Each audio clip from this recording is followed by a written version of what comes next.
सत्साई भगत जी, मेरी 4-5 शंकाएं हैं और ये मुझे विश्वास है कि आप इसका सॉल्व कर देंगे। और मुझे 5 महीने नाम लिए हुए हैं, होने वाले हैं, और मैं किसी ज्ञान के आधार नहीं बनाया। मैं सिर्फ अपने दुख निवारण करने के लिए ही मैं टीवी पे सत्संग थोड़ी बहुत किसी और गुरु के दिखता था, उसी में संत रामपाल जी महाराज जी के सत्संग आता था, तो उसमें सत्संग तो समझ में नहीं आता था, लेकिन जो इंटरव्यू है जो भगत जी ने बताते थे, उससे मुझे लगा कि मेरी दुख दूर हो जाएगी। और मैं किसी ज्ञान का आधार नहीं बनाया और मैं गया मुंडका आश्रम। मैं दिल्ली से बोल रहा हूँ, मैं मुंडका में गया, नाम लिया। और जब मैंने शंका समाधान का वीडियो देखा तो मुझे पैरों से ज़मीन खसक गई। मुझे समझ में नहीं आई कि मैं क्या करूं, मैं कहाँ फंस गया। बंदी छोड़ सतगुरु रामपाल जी महाराज जी की जय हो। सत्साई भगत जी, बड़े भैया, दुखी होने की कोई जरूरत नहीं है। जो सच्चाई आपको आज पता चली है वो सच्चाई परमपिता परमेश्वर सतगुरु रामपाल जी महाराज जी के आशीर्वाद से हम सत्सेवक पिछले 5 वर्षों से संगत में बताने की कोशिश कर रहे हैं, और इसमें कोई बड़ी बात नहीं है। ज्यादातर भगत जितने भी परमात्मा से जुड़े हैं या वर्तमान में जो भी जुड़ रहे हैं सन 2014 बरवाला कांड के बाद, उनमें से 90% व्यक्ति केवल इंटरव्यू को देखकर जुड़े हैं, क्योंकि हर व्यक्ति दुखी था, परेशान था, कोई शरीर से, कोई आर्थिक रूप से या कोई किसी अन्य व्यापारिक तरीके से। तो हर व्यक्ति उन इंटरव्यू को देखकर ही जुड़ा है, और यही रीजन है कि ज्ञान को आधार ना बना पाने के कारण, यानी पहले अच्छी तरीके से ज्ञान से परिपूर्ण ना होने के कारण, जब व्यक्ति इस मार्ग से जुड़ता है तो उसके मन में तरह तरह की शंकाएं, भ्रांतियां और दोष ऑटोमेटिक उत्पन्न हो जाते हैं। परमात्मा ने अनेकों बार कहा है, इसीलिए गुरुदेव ने हर बार यही जोर दिया है कि नाम दीक्षा लेने से पहले हर तरीके से ज्ञान से परिपूर्ण हो जाओ। पहले अपने मन की सारी शंकाओं का निवारण कर लो, उसके बाद आराम से नाम लो। नाम दीक्षा लेने में कभी भी जल्दबाजी नहीं करनी चाहिए। लेकिन भगत जी, दूसरी बात यह भी सत्य है कि यह परमेश्वर का ज्ञान है, ये अमृत तुल्य है, और आत्मा इस अमृत ज्ञान के लिए युगों युगों से भटक रही थी। अब जैसे ये ज्ञान इस आत्मा को सुनने को मिला तो तुरंत ये फड़क उठी और नाम दीक्षा लेने के लिए आतुर हो जाती है। जल्दबाजी में आप लोगों ने नाम दीक्षा ले ली, ठीक है भगत जी, गलती आप लोगों की नहीं है, लेकिन जहां पे आप नाम दीक्षा लेने जाते हो या गए, ये जिम्मेदारी उन लोगों की बनती थी कि वो लोग आपको पहले सारी बातें बताएं कि भगत जी आप कब से सत्संग सुन रहे हो, आप कितना परमात्मा के ज्ञान को समझ पाए हो, और ये इस तरह की परमात्मा के नियम हैं, मर्यादाएं हैं। कहीं ऐसा तो नहीं कि नाम दीक्षा लेने के बाद जब आपके सामने इस तरह की कोई घटना आए या इस तरह की कोई परिस्थिति आपके सामने उत्पन्न हो, उस समय आप इस नाम को रख पाएंगे या नहीं रख पाएंगे। तो ये सारी बातें नाम दीक्षा केंद्र वालों को पहले ही भगत से पूछनी चाहिए। लेकिन भगत जी, ये लोग करते क्या हैं, वर्तमान में इनको भक्ति भगवान से कोई मतलब नहीं है, इनको केवल फटाफट नाम दीक्षा देने से मतलब है। और जितने भी ये फर्जी नामदान केंद्रों पे जो लोग बैठे हुए हैं, इनका मकसद केवल यही है कि हम मैनेजमेंट को ये बताकर हम बड़े खुश हों कि देखो फला फला नामदान केंद्र से ज्यादा मेरे नामदान केंद्र पे भगत जुड़ रहे हैं। इनको केवल संख्या बढ़ाने से मतलब है, इनको भगत बढ़ाने से मतलब नहीं है। अब आप परेशान मत होइए, ये आपका संस्कार था परमात्मा से जुड़ने का, आप जुड़ गए, लेकिन आज आपको सच्चाई का पता चल रहा है। तो भगत जी, अब हमने संभल के चलना है। नाम परमपिता परमेश्वर जी का है, नाम को हमने कभी भी फर्जी नहीं बताया है और ना ही नाम फर्जी होता है। अगर फर्जी कोई लोग हैं तो वे नामदान सेंटर वाले हैं, वे सतलोक आश्रम बरवाला वाले हैं, वे सतगुरु रामपाल जी महाराज जी के कलयुगी परिवार वाले भाई बंधु और रिश्तेदार हैं, जो लोग अपने स्वार्थों के लिए भगत समाज को अंधाधुंध तरीके से उनके नाम की आड़ में और उनके नाम दीक्षा वाली सीढ़ी की आड़ में दुनिया को लूट रहे हैं। तो दोषी आप लोग नहीं हैं, आप लोगों से अधिक दोषी ये लोग हैं जो जानबूझ के ये उल्टे कर्म कर और करवा रहे हैं। अब आपने करना क्या है, जब आपको हकीकत का मालूम पड़ गया, अच्छी तरह से आप आश्वस्त हो लिए, तो भगत जी अब आपने करना सिर्फ इतना है, क्योंकि नाम आपको परमात्मा का मिला है, ज्ञान आपके पास परमात्मा का है, भक्ति आपको परमात्मा करवाएगा, मुक्ति आपको परमात्मा देगा। चप्पल उनके भाई की चाटने की या इन नामदान संचालकों की चाटने की, इन कोऑर्डिनेटरों की चाटने की हमें कोई आवश्यकता नहीं है। हम परमात्मा के गुलाम बन के रहेंगे, हम परमात्मा परमात्मा के ज्ञान के गुलाम बन के रहेंगे तो हमारा बेड़ा पार होना है, अन्यथा नहीं होगा। आज जब हमें हकीकत का पता चल गया है तो पूर्ण रूप से 100% हमने सतलोक आश्रम मैनेजमेंट हरियाणा और इनके नीचे जितने भी पदाधिकारी हैं, चाहे फर्जी नामदान केंद्र वाले हों, चाहे कोऑर्डिनेटर हों, हमारा किसी से कोई रिश्ता, कोई नाता, कोई रिश्तेदारी नहीं है। अगर आपको पता चल गया है कि नामदान के अंदर फर्जी हैं और ये लोग केवल धर्म की आड़ में धंधा कर रहे हैं, तो हमारा इन लोगों से किसी भी तरह का कोई संबंध आज के बाद नहीं रहेगा। हम इनके नामदान केंद्रों पे ना ही जाएंगे, पैसा टका देने का तो सवाल ही उत्पन्न नहीं होता।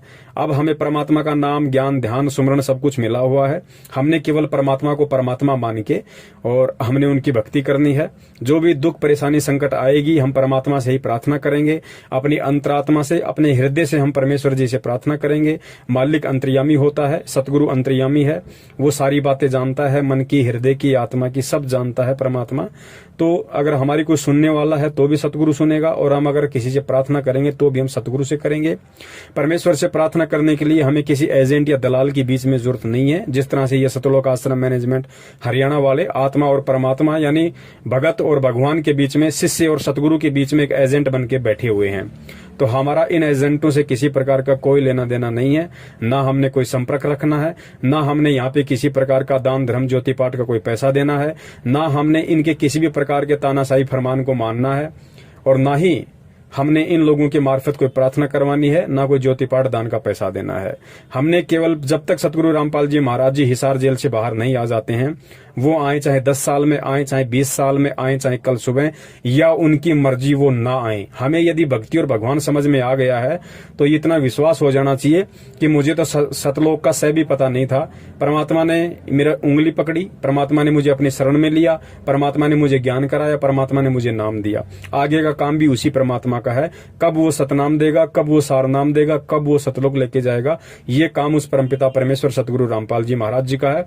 हमें इस विषय में कोई टेंशन, कोई चिंता नहीं होनी चाहिए। चिंता उस समय होती है जब हम ये मानते हैं कि हमारा गुरु हमारा जैसा एक जीव है, एक आम इंसान है, एक आम साधु संत है, तो हमें चिंता होना स्वाभाविक है। लेकिन जब ज्ञान आधार से आत्मा को ये प्रतीत हो जाएगा कि मेरा सतगुरु स्वयं साक्षात कबीर परमेश्वर है, क्योंकि सतगुरु यदि कोई है इस पृथ्वी पे तो सतगुरु की भूमिका तो कबीर ही निभा सकता है, अन्य कोई निभाने में सक्षम नहीं है। तो उस आधार से फिर हमें इतना दृढ़ हो जाना चाहिए, हमें इतना आश्वस्त हो जाना चाहिए कि मेरा गुरु स्वयं साक्षात कबीर परमात्मा है, और कबीर परमात्मा दुनिया की चिंता किया करता है, भगवान की चिंता जीव नहीं कर सकता, और भगवान की चिंता जीव करेगा तो वो कुछ भी कर नहीं पाएगा। तो हमने निश्चित रूप से ये आश्वस्त हो जाना चाहिए कि धरती पे भगवान प्रकट है, धरती पे भगवान मौजूद है। हमारा काम केवल अपना काम धंधा, अपनी भक्ति मर्यादा के साथ करने का है, बाकी कोई टेंशन नहीं है। नाम फर्जी नहीं है, फर्जी ये लोग हैं। नाम को आपने भूलकर भी छोड़ना नहीं है। नाम परमात्मा का है, मर्यादा में रह के जाप करोगे, नाम अपने स्तर का पूरा काम करेगा। मर्यादा में नहीं रहोगे, नाम का लाभ आपको बिल्कुल भी नहीं मिलेगा। ये परमात्मा का ऑटोमेटिक विधान है। मेरी शंका ये है कि भगत जी, मेरे घर में जैसे कि किसी का शादी हो, मैं अपनी परिवार में मैं ही अकेला हूँ जो नाम ले रखा हूँ, और मेरी यही शंका है कि जैसे कि मेरे घर में कोई शादी हो या कोई डेट कर जाता है तो उसमें हमें किस तरह से हमें करना चाहिए। अब जैसे शादी है, कोई कहता है कि हेल्प चाहिए, कोई कहता है शरीर से हेल्प चाहिए, पैसे से हेल्प चाहिए, कोई सामान से हेल्प चाहिए, तो क्या हम वो कर सकते हैं। और कोई अगर घर में डेट कर रहा है तो हम उसको कैसे हम सॉल्व करें, कैसे हम करें, क्योंकि वो लोग तो वही करेंगे जो पहला का परंपरा है। वो लोग तेरहवीं भी करेंगे, श्राद्ध भी निकालेंगे, हर कुछ करेंगे, तो उसमें हम कैसे करेंगे, खाना भी खिलाएंगे। तो हम ऐसा क्या करें जो हम भी, हमारी ये शंकाएं हैं। सत्साई भगत जी, आप जी का दूसरा सवाल है कि मैं परिवार में अकेला उपदेशी हूं, बाकी सभी लोग अनुपदेशी हैं, रिश्तेदार भी मेरे अनुपदेशी हैं, तो विवाह शादी वगैरह में हमें जाना पड़ता है। कई बार हमें उनको सहयोग करना भी पड़ता है, चाहे आर्थिक रूप से या शारीरिक रूप से। तो हम वो सहयोग कर सकते हैं या नहीं कर सकते हैं। देखिए भगत जी, परमेश्वर सतगुरु रामपाल जी महाराज जी ने सत्संगों में बताया है और अच्छी तरीके से समझा रखा है कि हमने किस प्रकार इस भक्ति में तालमेल बना के रखना है। क्योंकि जो आपके रिश्तेदार हैं वो भी परमात्मा के बच्चे हैं, वो भी कल को सतगुरु की शरण में आने हैं, लेकिन वो आएंगे कब, परमात्मा को जल्दी कब पहचानेंगे, जब हमारा रवैया उनके प्रति शालीनतापूर्ण होगा, जब हमारा रवैया उनके प्रति मित्रतापूर्ण होगा, तो वो जल्दी ही परमात्मा के ज्ञान को भी स्वीकार करेंगे और हमारी बातों को भी स्वीकार करने लगेंगे। तो रिश्तेदारियों को परमात्मा ने 7 पीढ़ियों का नाता बताया है। रिश्तेदारी हमें तोड़नी नहीं है, भले ही वो गुरु जी के ज्ञान को स्वीकार करें या ना करें, वो उनके संस्कार के ऊपर निर्भर करता है। लेकिन हम भगत हैं, तो हमने भगत होने के नाते हमने हर जगह परमात्मा के प्यार और प्रेम से ही हमने संदेशा देना है, माने या ना माने, ये सामने वाले के संस्कार हैं। रही बात विवाह शादी वगैरह में जाने की आने की, तो परमेश्वर ने शादी विवाह में आने जाने के लिए भगत को कभी मना नहीं किया है। जिस भगत को जिस स्तर का ज्ञान होता चला जाएगा, वो धीरे धीरे इन परंपराओं से दूर होता चला जाएगा, क्योंकि उसको केवल परमात्मा ही दिखाई देगा। जब तक हमें ज्ञान नहीं हो पाता है, तब तक परमेश्वर ने इन चीजों के लिए मनाही नहीं की है। परमेश्वर ने बताया कि विवाह शादी में हम जा सकते हैं, हम वहां पे खाना भी खा सकते हैं। खाना हमने बिल्कुल शुद्ध खाना खाना है, वेजिटेरियन खाना खाना है। खाना खाने की एवज में हमें लगता है कि मैंने 100 रुपए का खाया, 200 रुपए का खाया, उस एवज में हम वहां पे कन्यादान वगैरह भी कर सकते हैं। या फिर अगर किसी लड़के की शादी है, तो हम अन्य तरीके से हम उनकी मदद कर सकते हैं, ताकि वो भार हमारे ऊपर ना रहे। रही बात आर्थिक मदद की, तो भगत जी बिल्कुल हम रिश्तेदारी में आर्थिक मदद हम कर सकते हैं, ये गुरुदेव ने बताया है। लेकिन साथ में ध्यान ये भी रखना है, आर्थिक मदद करने से पहले आपने 1-2 बातों पर गहन विचार करना पड़ेगा। गुरुदेव ने बताया कि या तो आप किसी की आर्थिक मदद करना मत, और यदि आप किसी की 100, 50 लाख, 2 लाख, 10 लाख, जितने की भी आप उनकी आर्थिक मदद करते हो, तो वो पैसा देने से पहले आपको ये सुनिश्चित हो जाना चाहिए कि यदि कल को इस व्यक्ति ने मुझे पैसा वापस नहीं लौटाया, या ये व्यक्ति मुझे मना कर देता है, तो उस समय मुझे इस व्यक्ति से लड़ाई झगड़ा बिल्कुल भी नहीं करना है, कोई भी मुकदमा और केस पांगड़ा नहीं करना है। मुझे उस समय परमात्मा के ज्ञान आधार से अपने आप को टाइट रखना होगा, अपने आप को संभाल के रखना होगा। हम पैसा लेते समय यदि झगड़ा करेंगे, तो भगत जी हम भी टेंशन में, वो भी टेंशन में, ना हमारी भक्ति हो पाएगी, ना वो हमारे से खुश हो पाएगा, और वो व्यक्ति फिर परमात्मा के ज्ञान को स्वीकार नहीं कर पाएगा, क्योंकि उसे लगेगा कि ये संत रामपाल जी महाराज जी का चेला है, इसलिए इस तरह की हरकतें कर रहा है। तो पैसा दो, अवश्य दो, सहायता करो, लेन देन से यहाँ काम चलता है, उधार रूप में कोई दिक्कत नहीं है। लेकिन गुरुदेव ने बताया कि उधार देने से पहले अपने आप को टाइट रखना। भाई पैसे लेते समय किसी प्रकार का कोई मनमुटाव या झगड़ा नहीं होना चाहिए। यदि सामने वाला पैसा नहीं दे रहा है, तो आपने किसी भी प्रकार का झगड़ा नहीं करना है, कोई भी आदमी इकट्ठा नहीं करने हैं, किसी भी प्रकार का राग द्वेष अपने मन में नहीं पालना है। रही बात शारीरिक रूप से सहायता करने की, तो गुरुदेव ने एक सत्संग में स्पष्ट इस पर भी जिक्र किया हुआ है। गुरुदेव ने बताया यदि आपको अपनी बहन बेटी के यहाँ पे जाना पड़ जाए विवाह में, शादी में, तो परमात्मा ने बताया कि आप उनकी आर्थिक रूप से भी मदद करो उधार रूप में, और साथ में शारीरिक रूप से भी आप वहां उनकी मदद कर सकते हो। यदि वहां ऐसी कोई व्यवस्था उनके पास नहीं है, तो आप शरीर रूप से भी उनकी मदद कर सकते हैं, लेकिन बशर्ते हमने अपनी मर्यादाओं का पूर्ण ध्यान रखना है। परमात्मा ने मदद के लिए विवाह शादी में इसलिए छूट दी है क्योंकि भगत जी विवाह शादी कोई धार्मिक अनुष्ठान नहीं होता है। अगर विवाह कोई धार्मिक अनुष्ठान होता तो परमात्मा उसमें जाने का भी मना करते हैं, क्योंकि धार्मिक अनुष्ठान में तो हमें सहयोग भी नहीं करना, वहां जाना भी नहीं है, ना हमने वहां पे खाना खाना है। लेकिन शादी कोई धार्मिक अनुष्ठान नहीं है, इसलिए हम वहां पे आर्थिक रूप से भी उनकी मदद कर सकते हैं और शारीरिक रूप से भी हम उनकी मदद कर सकते हैं।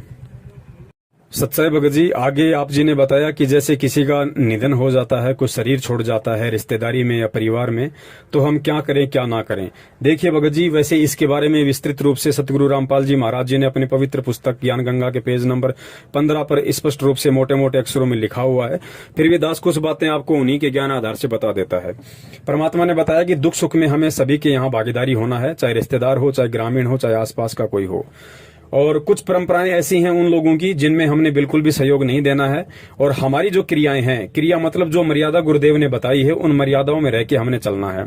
सबसे पहले आन उपासना, क्योंकि जब किसी की डेथ हो जाती है तो नॉर्मली सांसारिक परंपराओं के तहत उनका गुरुजी या पंडित जी आता है, तो पंडित जी जो भी वहां पे पिंड वगैरह भरता है या और अन्य जो भी अपनी क्रिया करता है, नारियल वगैरह लाके पूजा पाठ वगैरह करता है, तो हमने ना तो उस सामग्री को मतलब हाथ से पकड़ना है, ना हमने मार्केट से वो सामग्री उस दिन लाके देनी है, और ना हमने किसी भी तरह से पूजा पाठ में हमने सहयोग करना है, ना हमने शामिल होना है।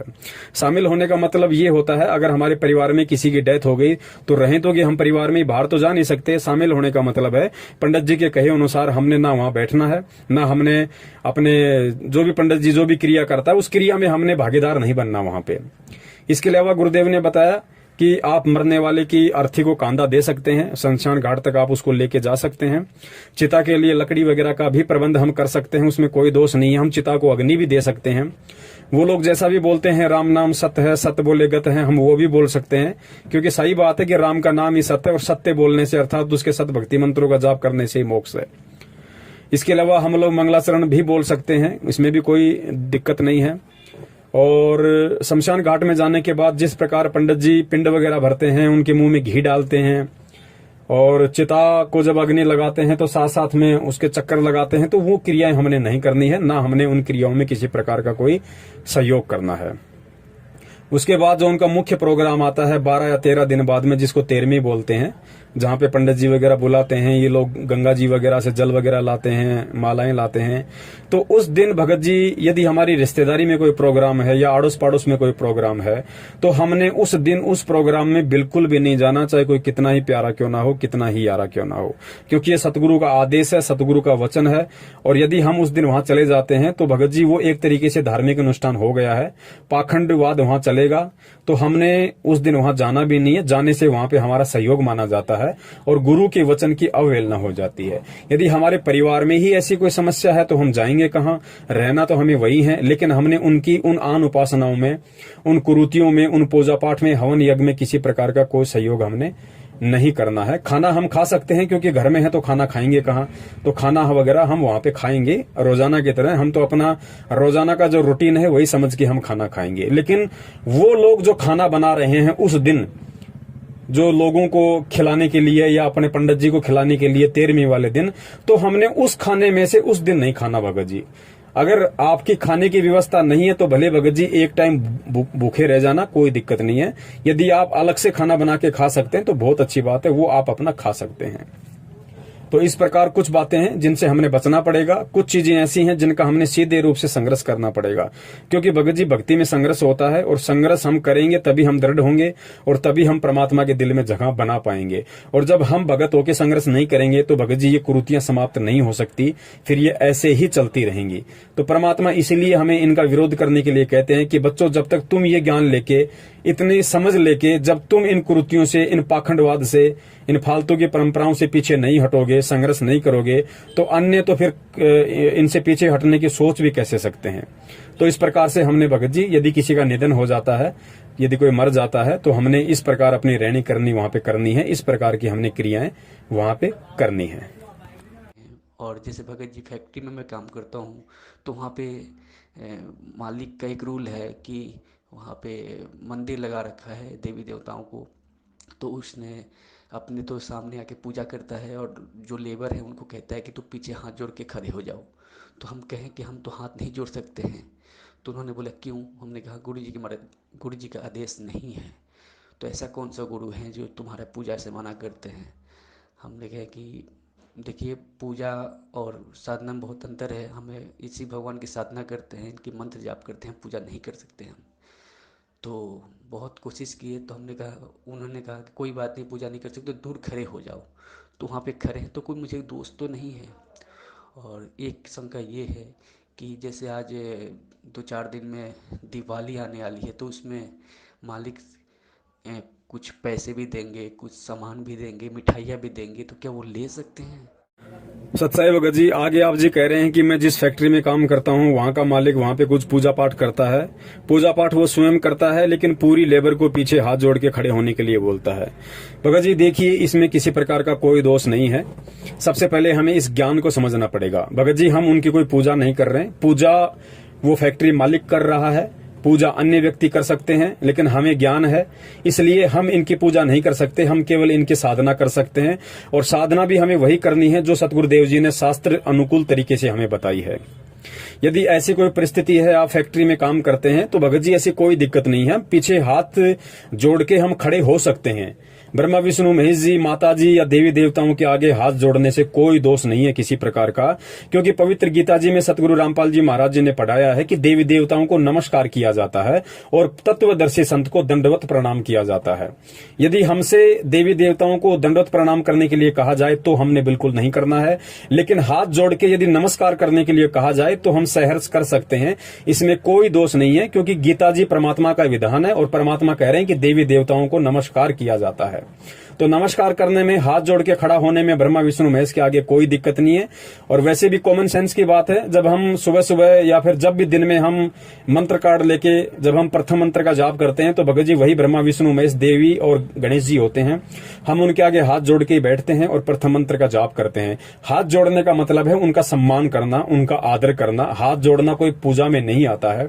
और वैसे भी भगत जी इस लोक की हमें जितनी भी सांसारिक सुख सुविधाएं प्राप्त हो रही हैं वो परमात्मा एक सिस्टम के तहत यानी ब्रह्मा विष्णु महेश जी के माध्यम से ही हमारे तक पहुंचवा रहा है। मान लीजिए आपके घर पे आपके फूफा जी, आपके जीजा जी आ रहे हैं, तो भगत जी क्या आप उनको हाथ जोड़ के नमस्कार नहीं करते? करते हैं ना। तो भगत जी एक बात बताइए, जब हम यहाँ एक 2 कौड़ी के जीव जो रिश्ते में हमारा फूफा या जीजा या मौसा है, जब वो हमारे घर आता है तो हम उनको झुक के नमन करते हैं, हाथ जोड़ के नमस्कार करते हैं। तो ब्रह्मा विष्णु महेश भगत जी क्या उनसे छोटे हैं? क्या हमारा फूफा, हमारा जीजा ब्रह्मा विष्णु महेश से बड़ा है? भगत जी जब हम यहाँ के 2 कौड़ी के जीवों को सम्मान और आदर की दृष्टि से हाथ जोड़ के नमस्कार कर सकते हैं, तो ब्रह्मा विष्णु महेश या देवी देवताओं को हाथ जोड़कर सम्मान देने से या उनका आदर करने से कोई दिक्कत नहीं है। आप जी चाहें तो उस समय पीछे खड़े होके हाथ जोड़ के खड़े हो जाएं, कोई दिक्कत नहीं है। हाथ जोड़ के आप जी अपना प्रथम मंत्र चालू कर दें, सतगुरु का नाम लेके। सतनाम मिला है तो आप जी अपना सतनाम का मंत्र जाप कर दें, क्योंकि परमेश्वर भगत जी अंदर के भाव देखता है, बाहर की क्रिया नहीं देखता है। ठीक है, तो इसमें किसी प्रकार का कोई दोष नहीं है। और मकान मालिक या फैक्ट्री मालिक यदि आपको कहता है कि आप कहीं भी जाके बैठ जाइए, आप खड़े हो जाइए, तो इसमें कोई दोष नहीं है। आप जी साइड में जाके भी खड़े हो सकते हैं। आप लेबर के साथ उसी लाइन में खड़े होके भी आप जी 5 मिनट का समय वहां पे अपने मंत्र जाप कीजिए। आपके समय का सदुपयोग होगा, आपको किसी प्रकार का उसमें कोई दोष नहीं है। सत्साई भगत जी, इसके बाद आप जी ने बताया कि फैक्ट्री मालिक, क्योंकि अब दीपावली आ रही है, होली आती है, मकर संक्रांति आती है, यानी कोई भी त्योहार आता है तो फैक्ट्री मालिक हमें मिठाई, पैसा या कुछ कपड़े वगैरह देता है, तो हम ले सकते हैं या नहीं ले सकते? देखिए भगत जी, हम फैक्ट्री मालिक के यहाँ पे काम करते हैं, हम वहाँ पे मजदूरी करते हैं और फैक्ट्री मालिक का ये हक बनता है कि वो हमें हमारी मेहनत का हर्जाना दे। भगत जी हम किसी और से ना मिठाई ले रहे, ना हम कोई कपड़ा ले रहे, ना हमको पैसा ले रहे।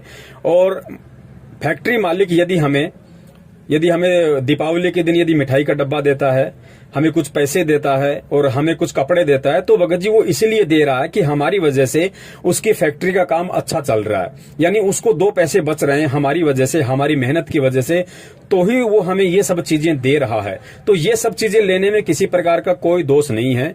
हम उन जगहों से वो चीजें नहीं ले सकते जिन जगहों पे हम ना कोई काम करते हैं, ना हमारा उन लोगों से कोई रिश्ता नाता है। लेकिन फैक्ट्री मालिक को भगत जी हम मेहनत करके, रातों को जाग जाग के, जैसा भी हमारी ड्यूटी का समय आता है हम वहां पे मेहनत करते हैं, तो हमारी मेहनत की वजह से ही वो फैक्ट्री मालिक आगे बढ़ रहा है, उसका काम धंधा आगे बढ़ रहा है। तो वो अगर हमें उस एवज में यदि कुछ मिठाई, पैसे या फिर कुछ कपड़े वगैरह यदि त्योहार पे देना चाहता है तो भगत जी उसको लेने में कोई दिक्कत नहीं।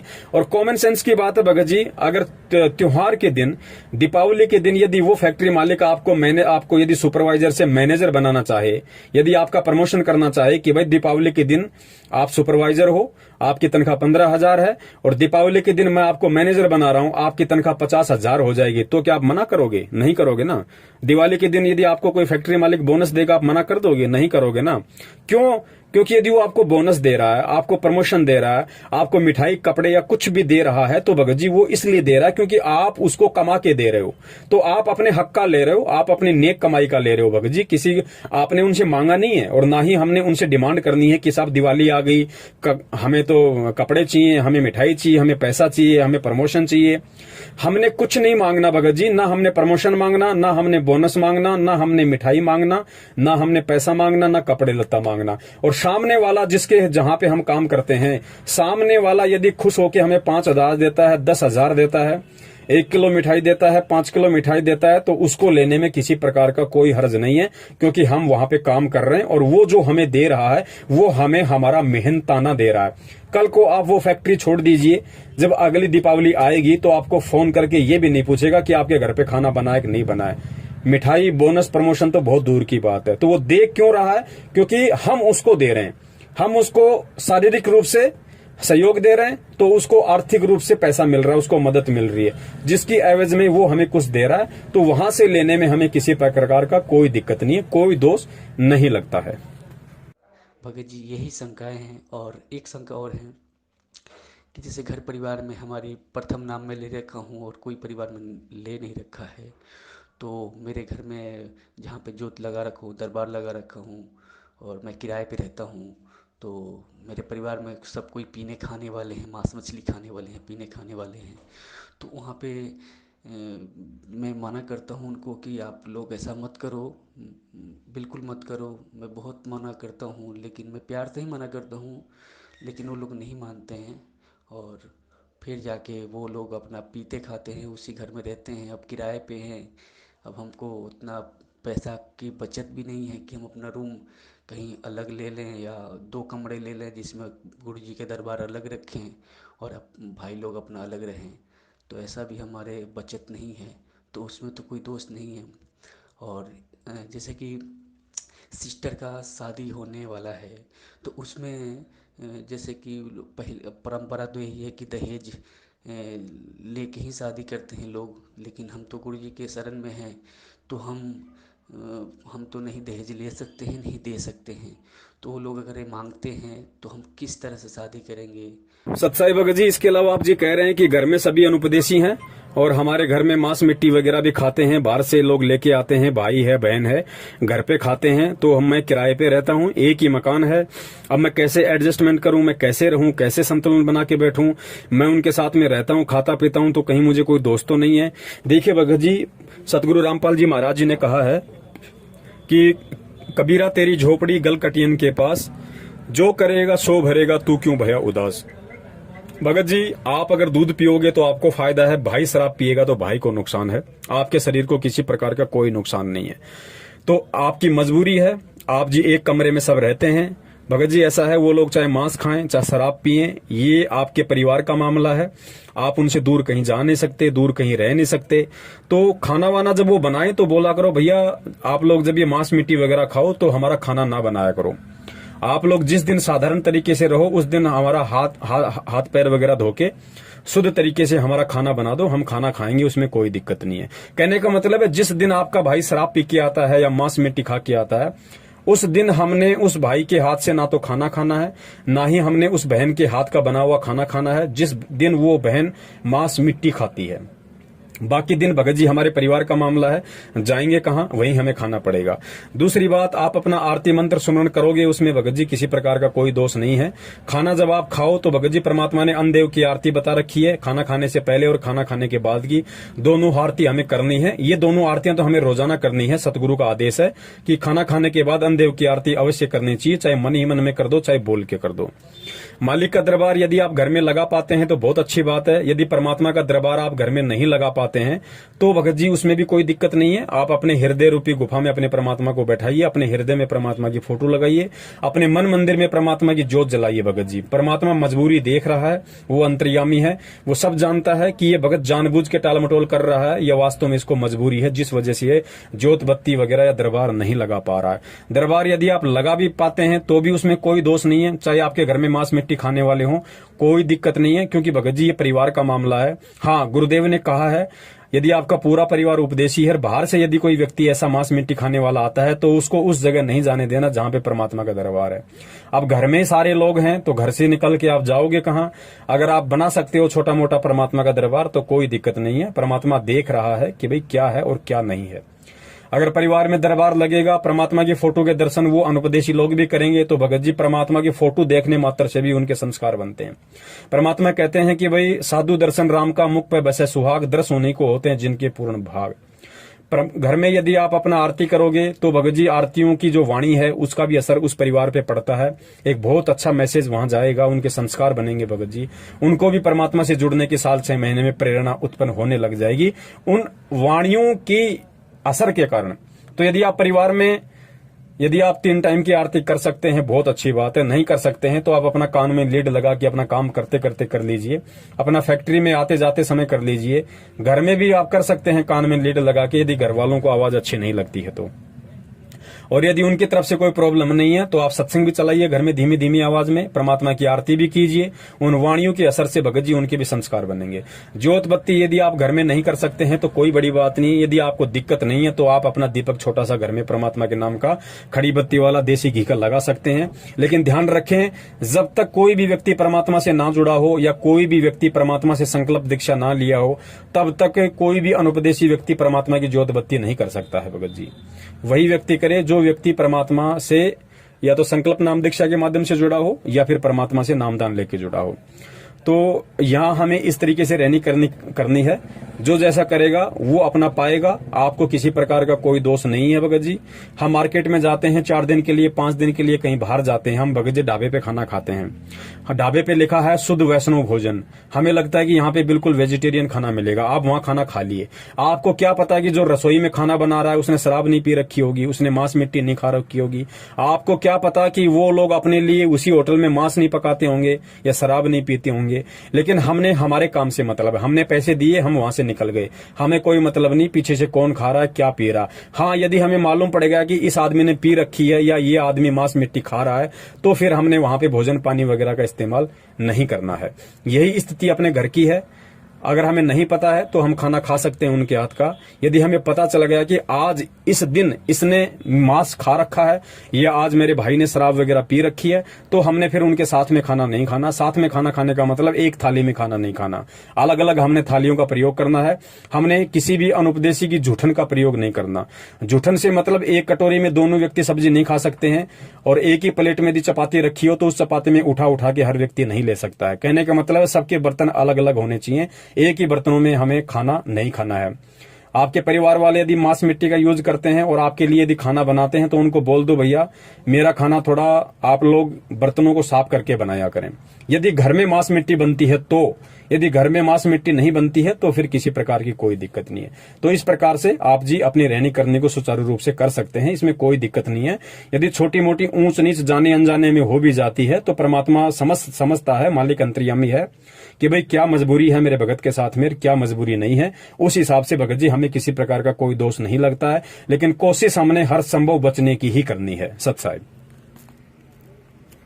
सत्साई भगत जी, आगे आप जी बता रहे हैं कि आपकी बहन की शादी होने वाली है, परिवार में सभी अनुपदेशी हैं, सामने वाले दहेज की डिमांड कर रहे हैं। भगत जी आप उपदेशी हैं, नियम परमात्मा के आपके ऊपर लागू हैं, बाकी परिवार वाले अनुपदेशी हैं तो परमात्मा का कोई भी नियम उनके ऊपर लागू नहीं है।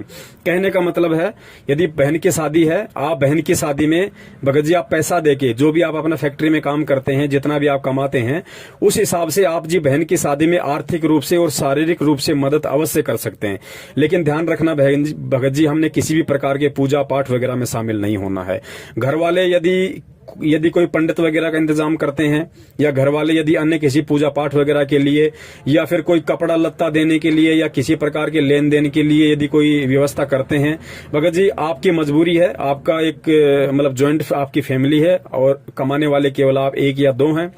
आप जी पैसे से मदद कर सकते हैं क्योंकि उन व्यक्तियों को ज्ञान नहीं है, लेकिन आप केवल पैसे से मदद कर सकते हैं। बाकी अन्य किसी भी प्रकार की पूजा पाठ हवन लेन देन जुआरी टीका तिलक बात इनमें आपने बिल्कुल भी सहयोग नहीं करना है। आप परिवार वालों को स्पष्ट रूप से बता दीजिए कि साहब देखिए मेरे हिस्से में जितना पैसा आता है बहन की शादी के लिए उतना आप मेरे से ले लीजिए।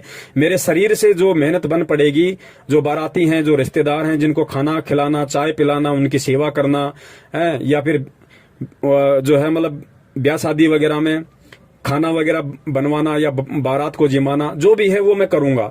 लेकिन फालतू की जो परंपराएं हैं, जो रीति रिवाज हैं, लेना देना तिलक निकालना जुआरी करना पैसे देना, पैसे देने का मतलब जैसे वो टीका निकालते हैं फिर 11-11 रुपए देते हैं, ये सारी बकवादें हमने बिल्कुल नहीं करनी है। ना हमने कोई टीका निकलवाना, ना हमने पैसा लेना, ना हमने जवारी रूप में पैसा देना।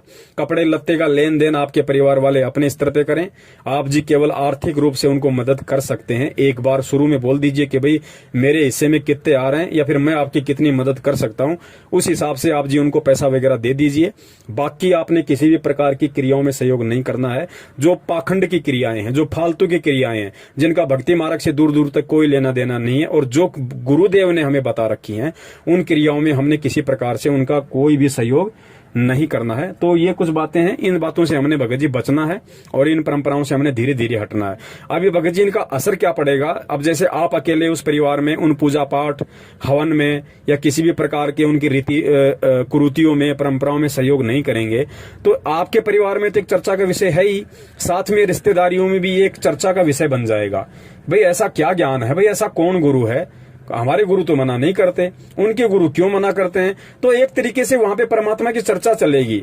अब थोड़ा थोड़ा होते होते बात जब आगे बढ़ती है तो लोग सोचने पे विवश होते हैं, लोग मजबूर होते हैं कि ऐसा क्या है, ऐसा क्या ज्ञान देते हैं इनके गुरु जी आखिर।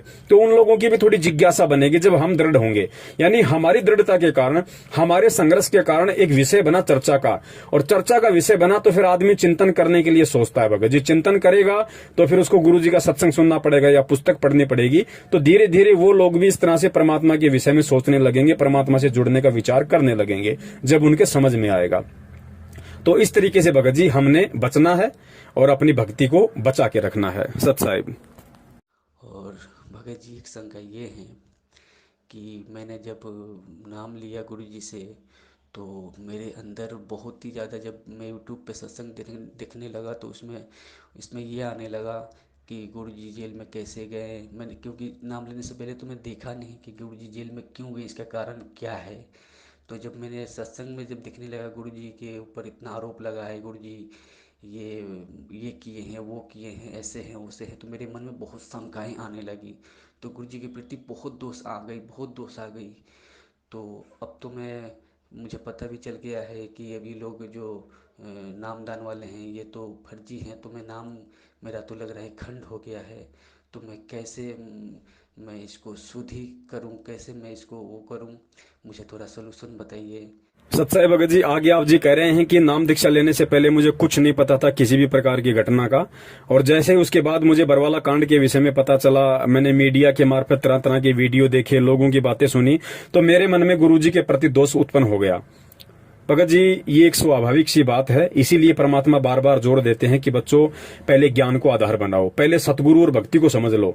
जिस व्यक्ति ने अपने सतगुरु को समझ लिया, उस व्यक्ति को चाहे दुनिया कितना ही उसके ऊपर गंदगी डाल दे, चाहे कितनी गंदगी उसके गुरु के ऊपर डाल दे, वो व्यक्ति जिंदगी में डगमग होने की तो बात तो छोड़िए, अपने सतगुरु के प्रति मन में 1% शंका भी पैदा नहीं कर सकता है, जो ज्ञान समझ के, ज्ञान पे दृढ़ होके जो भक्ति से जुड़ता है। फिर भी भगत जी चलिए कोई बात नहीं, ये कलयुग है और जल्दबाजी में आप जी जुड़ गए, बहुत सारी आत्माएं जुड़ी हैं मीठे मीठे इंटरव्यू देख के, और अब आप कह रहे हैं कि मेरे मन में इस तरह से दोष उत्पन्न हो गए थे। भगत जी कोई बात नहीं, परमात्मा कहते हैं कि हमको इस काल भगवान ने कितनी गंदगी में लपेट रखा है, और जब छोटा बच्चा बार बार लैट्रिन करता है, सारे कपड़े खराब कर लेता है, खुद भी खराब हो जाता है, तो माँ उससे नाराज नहीं होती, माँ फिर से उसको नहलाती है, उसको धुलाती है, नए कपड़े पहनाती है। 5 मिनट बाद बच्चा फिर से लैट्रिन कर देता है, फिर से बाथरूम कर देता है, वो माँ उसको मारती नहीं, फिर से उसको नहलाती है, फिर से उसको साफ करती है। माँ को पता है कि नादान है, धीरे धीरे समझदार होगा तो सारी चीजें समझने लग जाएगा। तो भगत जी फिलहाल वर्तमान में जब हम परमेश्वर से जुड़ते हैं तो हमारी स्थिति भी उस नादान बच्चे की तरह होती है। हमारे मन में इस तरह की शंकाएं आना स्वाभाविक है, कोई बड़ी बात नहीं है, क्योंकि सभी व्यक्तियों के संस्कार इतने प्रबल नहीं होते, सभी व्यक्ति ज्ञान को आधार बनाकर नहीं जुड़ सकते। लेकिन यदि अब आपकी समझ में आ रहा है कि ये सारा पाखंड है, सारा ढोंग है, हमारे गुरुदेव बिल्कुल सोना है, खरा सोना है, हमारे गुरुदेव ऐसा कोई भी दोष, कोई भी ऐसा गलत काम नहीं कर सकते, और जिन लोगों ने किया उन लोगों की सच्चाई आज संगत के सामने आ रही है। तो भगत जी हम परमपिता परमेश्वर जी से दंडवत करके अपने मन में आई हुई उन भ्रांतियों के लिए समायाचना करें कि हे मालिक, मैं नादान प्राणी हूं, 2 कौड़ी का जीव हूं, परमात्मा मेरी क्या औकात है मालिक।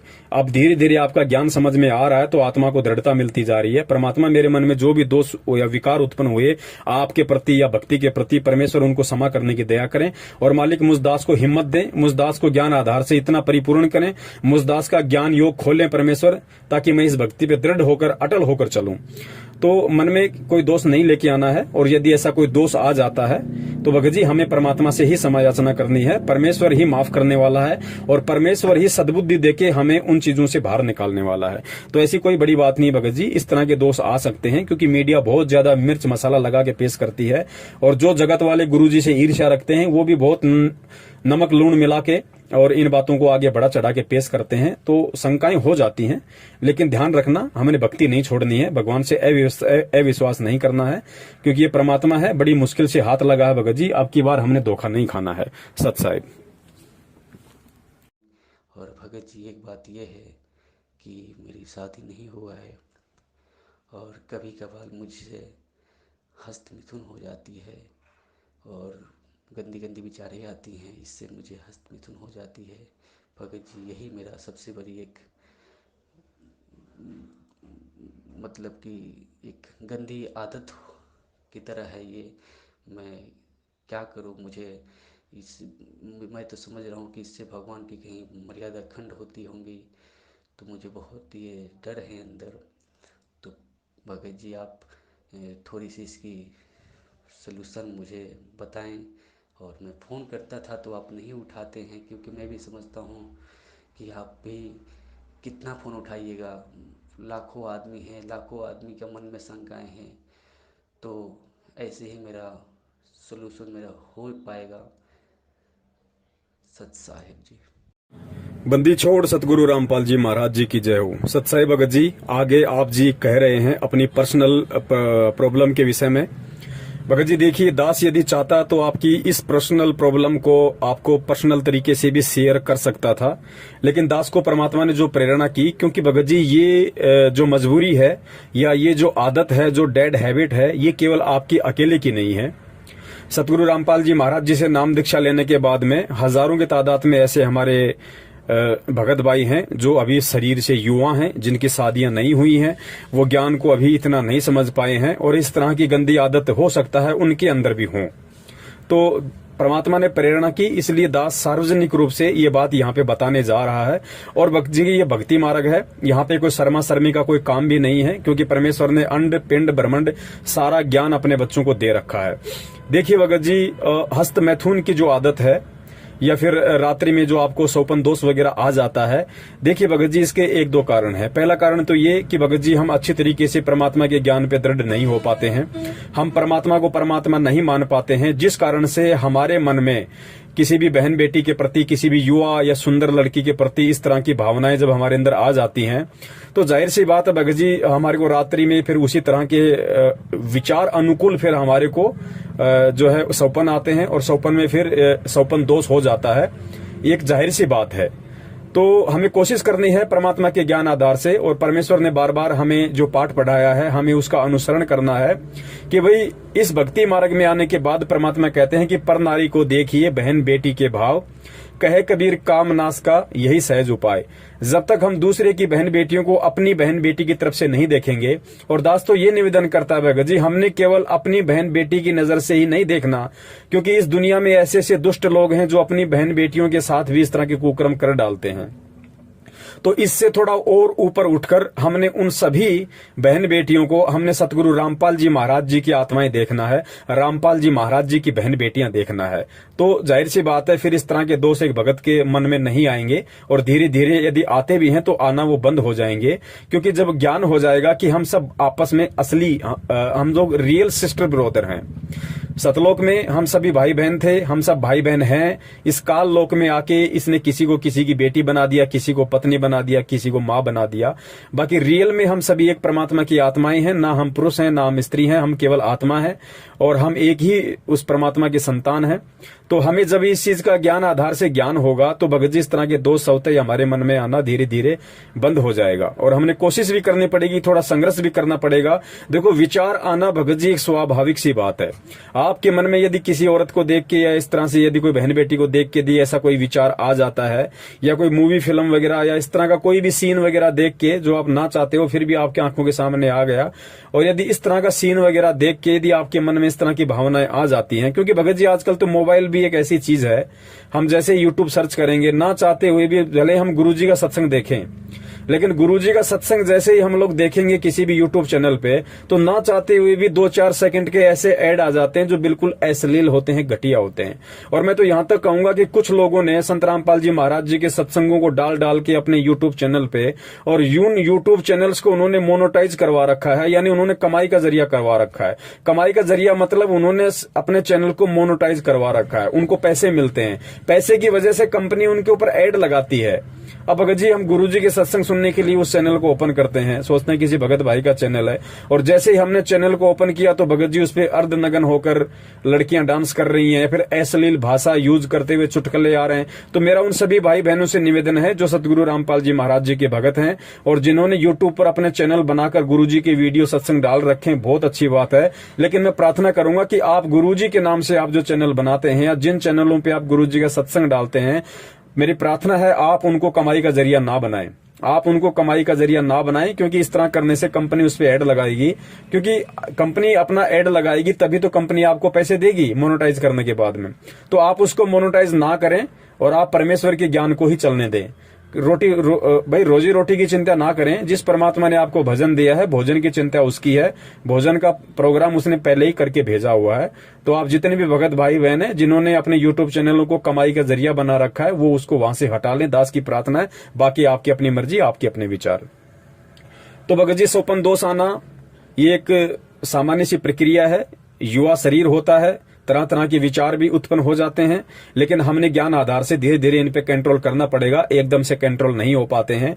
और ऐसी परिस्थितियां यदि हमारे सामने आ जाती हैं, मन में ऐसा किसी के प्रति कोई दोष हो जाता है, तो भगत जी दोष उत्पन्न होना कोई बड़ी बात नहीं है, लेकिन हमने उस दोष को कंट्रोल करना है, क्योंकि कंट्रोल करने के लिए ही परमात्मा ने सत्संग दिए, परमात्मा ने तत्व ज्ञान दिया है कि हम उस पर कंट्रोल करें। मान लीजिए हमारा बेवजह किसी से झगड़ा हो जाता है, सामने वाला बेवजह हमें गालियां निकालता है, मारने पे उतारू होता है, तो जी तो हमारा भी करता है कि हम भी 2 रख दें उसके गाल पे, हम भी झगड़ा कर दें। लेकिन फिर परमात्मा ने सत्संग में क्या बताया कि बेटा आवत गाड़ी एक है, उल्टा होए अनेक, कहे कबीर ना उल्टी रहे एक की एक, जो तो को काटा बोवे ताको बोतु फूल है, और तोहे फूल के फूल हैं, वाको हैं त्रिशूल। तो फिर हमने यहाँ पे परमात्मा के उस ज्ञान को आधार बनाना पड़ेगा, वरना गुरुजी ने कहा है कि जैसा वो कर रहा है तत्व ज्ञान से अपरिचित होने के कारण, और यदि तू भी तत्व ज्ञान से परिचित होने के बाद उसके जैसे ही क्रिया करेगा, उसके साथ लड़ेगा, झगड़ेगा, कसेगा, तो फिर मंद बुद्धि प्राणी, फिर तेरे में उसमें क्या अंतर हो गया? फिर तेरा ये तत्व ज्ञान लेने का, सतगुरु धारण करने का, सत्संग सुनने का फायदा क्या? फिर तो ये 7 ज्ञान का मुकदमा है, चाहे रोज करो दिन में, फिर वैसे ही आप दुखी होते रहोगे, वैसे आप परेशान होते रहोगे। तो परमात्मा ने भागा भगत को सहन करना पड़ेगा, भगत को संघर्ष करना पड़ेगा, भगत को सहन करना पड़ेगा। भगत को गुरुदेव ने सूरमा की उपाधि दी है, सूरवीर की उपाधि दी है। और आध्यात्मिक मार्ग में भगत जी सूरवीर उसको कहते हैं जो ज्ञान आधार से संघर्ष करता है, जो प्रेम और अहिंसात्मक रूप से अपनी लड़ाई लड़ता है, और जो सहन करता है, जो सहन करता है वो भक्ति मार्ग का सूरमा है भगत जी। तो हमने भक्ति मार्ग का सूरमा बनना है और परमात्मा को बना के दिखाना है, क्योंकि परमात्मा चाहते भी ये हैं कि जब तक तुम भक्ति के सूरमा नहीं बनोगे तब तक तुम मुझे प्राप्त नहीं कर पाओगे। तो भगत जी अगर इस तरह के मन में दोष हमारे आते हैं तो भगत जी हम केवल सत्संगों से ही उनका निवारण कर सकते हैं। ज्यादा से ज्यादा हम परमात्मा के सत्संग वगैरह सुनने की कोशिश करें, परमात्मा के शब्द वाणियां सुनने की कोशिश करें, फिर जो जो परमेश्वर ने वाणियों में, शब्दों में, सत्संगों में कहा है हम उस पर विचार करने की कोशिश करें, फिर हम उस पर अमल करने की कोशिश करें, और अंततः हमें उस पर चलना पड़ेगा। रही बात भगत जी हस्त मैथुन की, तो हस्त मैथुन भगत जी थोड़ा सा दिक्कत है, क्योंकि गुरुदेव ने वैसे भी सत्संगों में स्पष्ट रूप से कहा हुआ है, और ज्ञान गंगा पुस्तक में जहां परमात्मा नियमों का जिक्र करते हैं तो उन नियमों के जिक्र में परमेश्वर ने स्पष्ट रूप से कहा हुआ है वीर्य पतन के विषय में, कि जो लोग हस्त मैथुन करते हैं, जिनकी आदत थोड़ी सी गंदी है, उनके विषय में परमात्मा ने कहा है कि बच्चों जैसे एक किसान होता है, और एक सफल किसान, एक सभ्य किसान उसी को कहा जा सकता है जो अपने खेत में बीज डालता है। और वही किसान यदि उस बीज को किसी बंजर जमीन में डाले या किसी कुरड़ी वगैरह में डाले, किसी गंदी जगह पे उस अनमोल बीज को डालेगा, तो वो किसान सभ्य किसान या जो है एक मतलब अच्छे विचारों वाला किसान नहीं कहा जा सकता है। उसको मालूम होना चाहिए कि यदि खेत में बीज डालेंगे तो कुछ फसल कुछ फसल होती है पैदा, उसका कुछ यूज है। और यदि हम उस बीज को गंदगी में डालेंगे या फिर हम उसको किसी ऐसी गंदी जगह पे जहां पे भैंसों वगैरह का गोबर डालते हैं, जो कुरड़ी होती है, वहां यदि हम उस बीज को डालेंगे तो भगत जी उसका यूजलेस है, उसका कोई फायदा नहीं है। तो ठीक इस प्रकार वो बीज परमात्मा ने वीर्य के लिए कहा है कि यदि हम हस्त मैथुन जो हम करते हैं तो हस्त मैथुन से भाई हमें क्या फायदा है। और फिर गुरुदेव ने वहां स्पष्ट रूप से एक बात और कही है कि भाई जो पदार्थ हमारे शरीर से बाहर निकलते हुए, क्योंकि जब हम जो है मतलब कि शारीरिक संबंध बनाते समय जो हम पति पत्नी वाला जो है वो कर्म करते हैं, तो परमात्मा ने बताया कि जो वस्तु शरीर से बाहर निकलते समय इतना आनंद देती है, जिसको हम आनंद समझते हैं काल के लोक में, तो परमात्मा कहते हैं यदि उस वस्तु को शरीर के अंदर रखा जाए तो कितना आनंद देगी और कितनी स्फूर्ति और फुर्ती आपके अंदर आएगी। तो ये संकेत वहां परमात्मा ने किया है। दास ने थोड़ा सा स्पष्ट रूप से यहाँ पे बोलना अनिवार्य हो गया, क्योंकि ये समस्या केवल आपकी नहीं है, समस्या बहुत सारे भगत भाइयों की है। और भगत जी, ये परमात्मा कबीर साहिब जी का सत भक्ति मारा गया, हमें परमात्मा ने कंचन बना दिया। आज से पहले हम सबकी यही हालत थी भगत जी, कोई छुपा हुआ नहीं है। कोई ये कहे कि मैं तो कभी करता ही नहीं था, मैं तो बहुत अच्छा था, हो सकता है एक दो आत्मा ऐसी होंगी जिनमें ये विकार ना हो, लेकिन भगत जी 99% लोग इन सभी विकारों से ग्रस्त थे, जो आज परमात्मा की शरण में आके अपने आप को जो है भगत बना के बैठे हैं। तो भगत जी विकार थे, तभी तो परमात्मा ने भक्ति दी निर्विकार बनाने के लिए। और भगत जी दास की भी एक बहुत ही बुरी आदत थी, ये जो आपने जिक्र किया है मतलब हस्त मैथुन का। भगत जी दास में भी नाम दीक्षा लेने से पहले बहुत ही गंदी आदत थी। हालांकि दास की शादी 1998 में हो गई थी, नाम 2013 में मिला है। फिर भी भगत जी इस काल भगवान के द्वारा जो जाल में हम जकड़े गए हैं, उस जकड़ में इतना ज्यादा इस रजोगुण के प्रभाव में इस पवन दास को इस काल भगवान ने इस कदर जकड़ा हुआ था भगत जी की शादी के बाद भी भगत जी दास की ये आदत नहीं जा रही थी। और जब परमेश्वर ने सन 2013 में नाम दीक्षा ली, भगत जी क्या मजाल कि हमें कभी उस तरफ हमारा दिमाग भी गया हो। तो ये परमात्मा के ज्ञान का प्रभाव है भगत जी। तभी हमें विश्वास हुआ कि भाई जिस आदत को मैं बचपन से लेके और अपना जो है 2013 तक नहीं छोड़ पा रहा था, शादी होने के बाद भी, उसके बाद भी अगर मेरी आदत अगर छूटी है, मैंने सारे यत्न किए भगत जी, मैंने बहुत सारे लोगों से सलाह ली, मैंने कुछ टेबलेट्स वगैरह भी खाई, मैंने गोली दवाई भी ली कि भाई मेरी इस गंदी आदत से मेरे को छुटकारा मिले। लेकिन भगत जी मुझे ये नहीं पता था कि ये शरीर का रोग नहीं है, ये मन का रोग है, ये मन का विकार है। और मन का विकार कोई संत काट सकता है, कोई संत का सत्संग काट सकता है, इतनी मुझे ज्ञान नहीं था।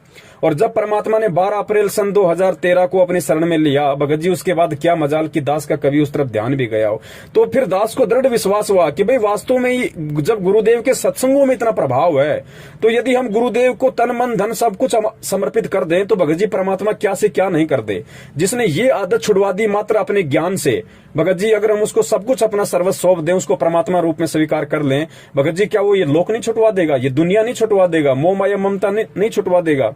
तो ऐसे भगत जी दास को फिर परमात्मा पे और ज्यादा दृढ़ विश्वास हुआ, भक्ति पे विश्वास हुआ। तो ऐसा नहीं है भगत जी, जो अपने मुंह से नहीं बोलता है वो एक दूसरी बात है, बहुत सारे लोग शर्मा जाते हैं। लेकिन भगत जी ये सतगुरु रामपाल जी महाराज जी का सत भक्ति मार्ग है, और इस सत भक्ति मार्ग में भगत जी हमें ना झूठ बोलना है, ना हमने अपनी किसी भी क्रिया को छुपाना है। आज से पहले दास ने नहीं बताया, लेकिन अब समय आया, आप जी के मार्फत परमात्मा ने दास से ये बुलवाना था। क्योंकि बहुत सारे भगत भाई सोचते हैं कि भाई पवन दास तो बहुत मतलब शुद्ध आत्मा है।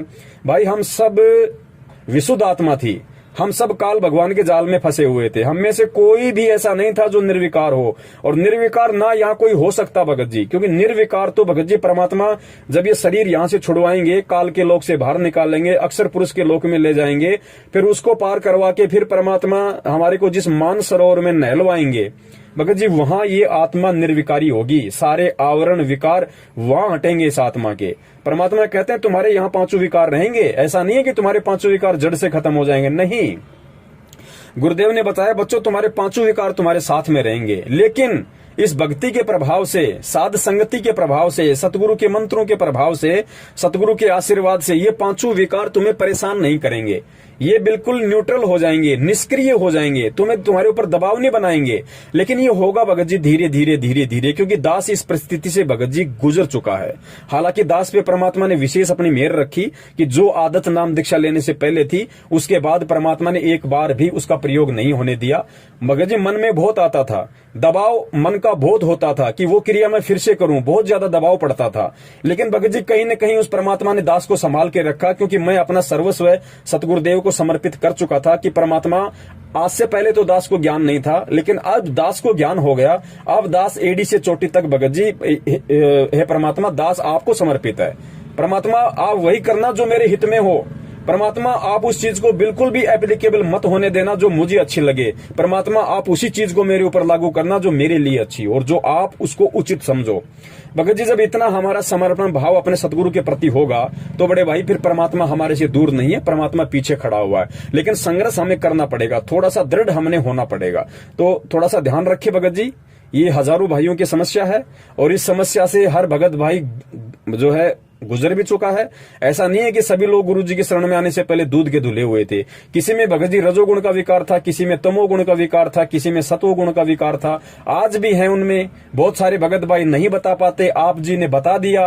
आप जी ने बता दिया तो भगत जी दास ने भी खुल के बता दिया। जो अन्य भगत भाई बहन है उनकी भी शंकाओं का समाधान होगा। तो भगत जी हमने पीछे हटना पड़ेगा इन चीजों से। देखो, मन के दबाव में आके जीव नाम दीक्षा लेने के बाद भी गलतियां करता है। अगर नाम दीक्षा लेने के बाद में जीव गलतियां करता है तो जाहिर सी बात है उसके ऊपर मन का दबाव यानी काल का प्रेशर है। किसी पे कम होता है, किसी पे ज्यादा होता है। लेकिन हमने भगत जी थोड़ा सा संघर्ष करना सीखना पड़ेगा और संघर्ष हम तभी कर पाएंगे जब हम सत्संगों को ध्यान से सुनेंगे और परमात्मा से हम पल पल ये प्रार्थना करते रहेंगे उठते बैठते कि हे परमेश्वर संभाल के रखना।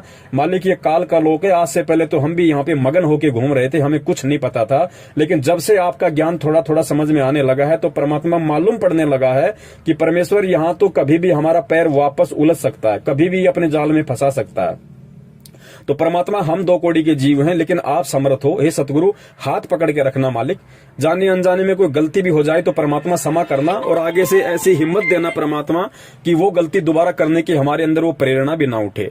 तो इस तरीके से भगत जी हमने परमात्मा के ज्यादा से ज्यादा हमने सत्संग सुनने हैं, परमात्मा से हमने प्रार्थना करते रहना है। और जब हम परमात्मा के दिए गए मंत्र उनकी सत भक्ति को समय पे करते रहेंगे और अच्छे भक्तों की संगति में हम रहेंगे, क्योंकि देखो भगत जी साध संगति का बहुत ज्यादा फर्क पड़ता है। अगर आप गुरु जी के सत्संगों के साथ साथ यदि आप ऐसे भक्तों के संपर्क में रहो जिनके विचार परमेश्वर के अनुरूप हैं तो भगत जी इस तरह की बातों के लिए मन में कोई बकवाद रहती ही नहीं है। और गुरुजी ने तो बता रखा है कि भाई जब तुम सत्संग सुनो, सत्संग सुनने से मन हट जाए तो परमात्मा का कोई शब्द सुन लो, शब्द सुनने से मन हट जाए तो अपना मंत्र कर लो, मंत्र से मन हट जाए तो अपनी आरती रमैनी कर लो, आरती रमैनी से मन हट जाए तो अपने किसी भगत भाई के पास बैठ जाओ या अपने किसी भगत भाई से मोबाइल पे बात कर लो। अब ये समस्या कुछ दिनों की है भगत जी, ज्यादा दिनों की समस्या नहीं है, क्योंकि वर्तमान में भगत जी साध संगति नहीं हो पा रही, सत्संग भी लोग इतने नहीं सुन पा रहे और उसके बाद साध संगति तो हो ही नहीं रही। साध संगति होती है परमात्मा के बच्चे इकट्ठे हों, परमात्मा को भोग लगे, ज्ञान चर्चा हो, परमात्मा का सत्संग सुने। लेकिन वर्तमान में भगत जी सत्सेवक ही परमात्मा के वो बच्चे हैं जो असल में जिनको साध संगति कह सकते हैं। और सत्सेवक भी भगत जी आपको पता है कि वर्तमान में कितना संघर्ष कर रहे हैं परमात्मा के बच्चों को समझाने में। हमारी पारिवारिक समस्या भी है, आर्थिक समस्या भी है, सांसारिक समस्याएं हैं। तो फिलहाल हमने भगत जी गुरु जी के सत्संगों को ही सबसे बड़ी संगति बनाना पड़ेगा और यथासंभव हो सके जो अच्छे भगत हों, जो सत्सेवक हों, उनकी हम संगति में रहें। सतलोक आश्रम मैनेजमेंट हरियाणा जो भक्तों को इकट्ठा करता है सत्संग के बहाने, वो साध संगति नहीं है। वहां तो ज्यादा विकार उत्पन्न होते हैं, क्योंकि वो लोग सत्संग के बहाने भीड़ इकट्ठी करते हैं, वो फिर अपना मनमाना आदेश गुरु आदेश में पारित करते हैं। वो तो वहां तो दोहरा नुकसान है भगत जी। तो कोशिश करें गुरु जी के सत्संगों से लगे रहें और परमात्मा से हम प्रार्थना करते रहें। और इस तरह का विकार जब भी हमारे मन में आना हो तो भगत जी हम मालिक के सत्संगों को याद करें कि परमात्मा क्यों सत्संग सुनाते हैं। ये विकार छुटवाने के लिए, ये बुराइयां छुटवाने के लिए ही तो परमात्मा यहाँ पे सत्संग करने आए हैं। सत्संग से परमात्मा हमें साफ करना चाहते हैं। तो भगत जी हमें भी अपने आप को साफ करवाने की इच्छा होनी चाहिए। और संघर्ष भगत जी इस भक्ति मार्ग में है तो संघर्ष हमें भगत जी करना पड़ेगा। और एक बार जब हम ये बाउंड्री पार कर जाएंगे भगत जी फिर दोबारा से काल इतना प्रेशर नहीं डालेगा। तो जो भी गलती आपसे हो गई हो कैसी भी, आप उसके लिए परमात्मा को दंडित करके क्षमा याचना करें। अपने घर पे, अपने ऑफिस में, कहीं भी मालिक अंतर्यामी है। हृदय से, आत्मा से यदि आप अपनी गलती का पछतावा करते हुए परमात्मा से आप यदि माफी मांगेंगे, प्रार्थना करेंगे तो भगत जी परमेश्वर अवश्य माफ करते हैं। और आगे हम परमात्मा से यही प्रार्थना करें कि हे परमपिता परमेश्वर, मैं ठहरा 2 कौड़ी का जीव, मेरी मालिक कोई औकात नहीं है, मुझे बचाने वाले आप हो परमात्मा, और आगे भी मुझे आप ही बचाओगे। मैं आपकी शरण में हूं परमेश्वर, मेरा बुरा आपके हाथ में, मेरा अच्छा आपके हाथ में। तो भगत जी जब इतने भाव हमारे परमात्मा के प्रति हो जाएंगे तो पहली बात तो ये ऐसे विकार करने की हमारे अंदर जिज्ञासा नहीं होगी। और यदि काल प्रेशर से यदि ऐसा हो भी रहा होगा तो परमात्मा अपनी आत्मा को किसी न किसी तरीके से कोई ना कोई कारण बनाकर भगत जी अवश्य उस परमात्मा को परमात्मा संभालता है। बंदी छोड़ सतगुरु रामपाल जी महाराज की जय हो। सत साहिब।